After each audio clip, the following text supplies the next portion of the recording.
Praise the Lord. Odofo onyankopon sha bebre. Ene me ma wakwa bade ba oti ase sendu medie so. Onyame no kwafo no ama ye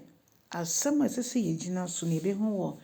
Exodus Mose wo metoso me no tinan tichimba kokosi dumienu. Odofo onyame amade pa chi yen se Awurade yeda wase. Ene ye pese ye kan bibi fa Moses ebra onyankopon frɛ no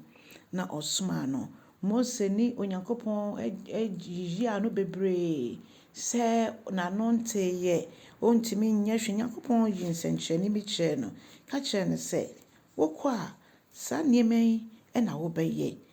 pumo kita wo nsɛm mede bɛyɛ nsenkyereni mɛka nsɛm bi akyerɛ no waka ni nyina na Moses ni no eyiya no se de na me ne wo nso nyankopon somaye a ne ye ni no eyiya no ene no ye mpaebɔ nyina ne se onyankopon dombo ye ne ntimi enye setie mfema no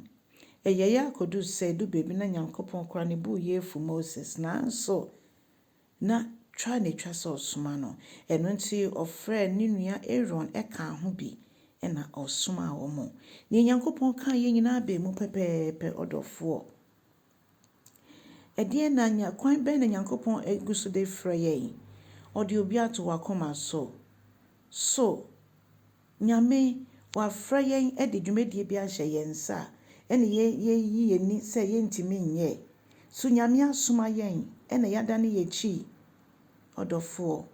onyankopon ye no kwafo a wa frɛ yen eno nti se nyankopon frɛ yen ye be gini di no de ye bɔne kyɛ yen na afei odi dwumedie bi hyɛ yen sa enye ya hoɔden ne ye de bɛyɛ ni a wa frɛ yen ye no kwafo so no bɛma ye ahoɔden ne emu akwankyerɛ eno nti momma yemfa ye ho nto no so ma ye nyete se de Moses ene nyame yiyi ano no nanso na wie ye no se de etie bia no ɔma ne ho kwan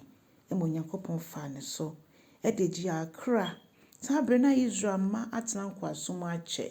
sa na adom akyɛde bia nyame de kyɛw bia so no ɔde kyɛw sɛ wode beyi ɔfoforo afi nkwasom mo sɛ wonso so bɛyɛ mmoa ama ɔfoforo sɛ wonso so wobɛyɛ bɛgyina mu ama ɔfoforo sɛ mpaebɔ fam a wogyina mu ama ɔfoforo sanse Yesu Kristo ankasa ɔte gyani sanifa so odi ma yɛn sɛ yesika bi na ɛsɛ sɛ wode dum obi mu no so tumi twa ne ho a onyankopon afrɛ yɛn nyinaa ɔfrɛ sonko obi ani hɔ ne frɛ no ɛyɛ ketewa obi afrɛ ɛsombo obi afrɛ ɛyɛ sonko nti no ɛso me frɛ ɛso wonso de nti nyame ankasa wafrɛ yɛn no ɔno na ɔbɛma yɛ akwankyerɛ na ɔbɛma yɛ mu ahoɔden so ɛno nti onyankopon hyira yɛn ɛbra yɛ kan Exodus chapter 4 ne nyinaa no yɛbɛhu onyankopon abasa ne yetu yɛhofo wɔ da mu ne nyinaa yɛgyina so nso abɔ mpaeɛ onyankopon hyira bra wo kya asɛm nso ɛwɔ Yesu Kristo din mu